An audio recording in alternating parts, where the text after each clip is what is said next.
Hello साथियों, भारतीय नागरिक सुरक्षा संहिता 2023 की धारा 139 जो कि सीआरपीसी की धारा 120 के समरूप है, बंध पत्र की अंतर वस्तुएं, कंटेंट्स ऑफ बॉन्ड।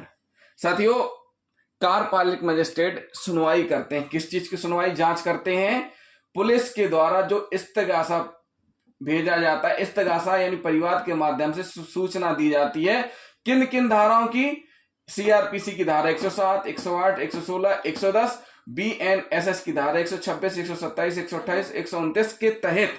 तो इसका मतलब यह हुआ कि परशांति कायम करने के लिए, आदतन अपराधियों को बॉन्ड ओवर कराने के लिए पुलिस क्या करती है? इस्तगासा यानी सूचना देती है कार्यपालिक मजिस्ट्रेट को।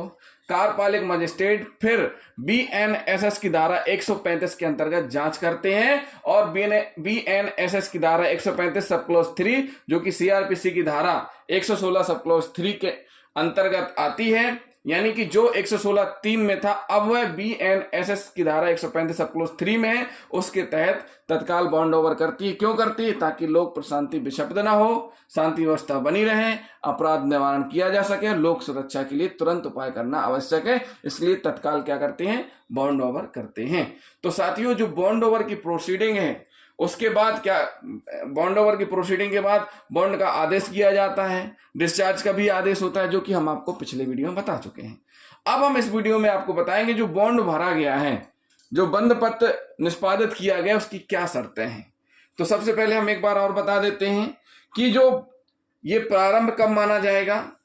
साथियों, ये जो अवधि रहती है प्रारंभ कब मानी जाती है? जैसे ही कोई व्यक्ति जेल में निरुद्ध है, जेल से बाहर आता है तो वहां से प्रारंभ माना जाएगा, और जो बाहर है तो जिस तारीख से आदेश हुआ उस तारीख से प्रारंभ मानी जाएगी अवधि। तो जो बॉन्ड ओवर की अवधि है, इस अवधि के दौरान हमने अवधि के बारे में बता दिया है, जिसमें बताया गया है कि 126, 127, 128 बीएनएसएस के तहत 1 वर्ष और 129 के तहत 3 वर्ष का है, और जांच अवधि 6 माह की है। कितनी जांच अवधि? 6 माह की है जांच अवधि। बीएनएसएस की धारा 135 में जांच अवधि 6 माह बताई गई है।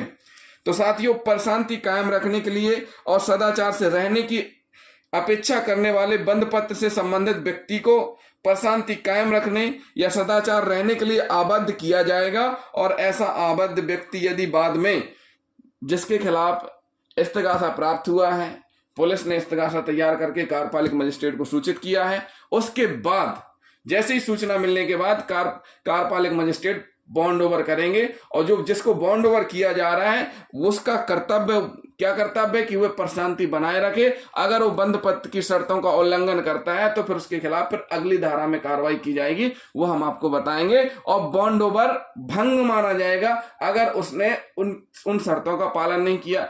अब कौन कौन सी ऐसी शर्तें हैं, वो शर्तें हम आपको बताएंगे। जैसे कि कारावास से दंडनीय कोई अपराध करेगा, बॉन्ड ओवर के बाद अगर कोई व्यक्ति कारावास से दंडनीय कोई अपराध करता है, ऐसा अपराध करने का प्रयत्न करता है, यानी कारावास से दंडनीय कोई ऐसा अपराध करने का प्रयत्न करता है, या कारावास से दंडनीय कोई ऐसा अपराध करने का दुष्प्रेरण करता है, तो इस प्रकार का अपराध करने पर तत्काल बंध पत्र भंग माना जाएगा। अब साथियों, ये कार्यपालिक मजिस्ट्रेट को पता कैसे चलेगा कि जिसको कार्यपालिक मजिस्ट्रेट के द्वारा बॉन्ड ओवर किया गया था उसने फिर से कोई अपराध कर दिया है, या अपराध करने का प्रयत्न किया है, या दुष्प्रेरण किया है? तो साथियों, पुलिस के पास सबका लेखा जोखा रहता है।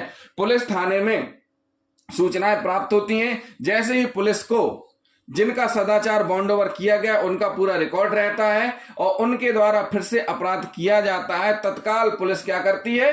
पुनः कार्यपालिक मजिस्ट्रेट को सूचित करती है इस्तगासा के माध्यम से, और फिर वैसे ही बंध पत्र भंग कर दिया जाता है कार्यपालिक मजिस्ट्रेट के द्वारा। तो साथियों, ये हुई बंध पत्र की अंतर्वस्तुएं जो हमने आपको बता दी हैं। तो जिन साथियों ने अभी तक हमारे चैनल को सब्सक्राइब नहीं किया, हमारे चैनल को जरूर सब्सक्राइब कर लें, वीडियो को लाइक और शेयर करना ना भूलें, साथ ही साथ कमेंट भी करते जाएं। थैंक यू साथियों।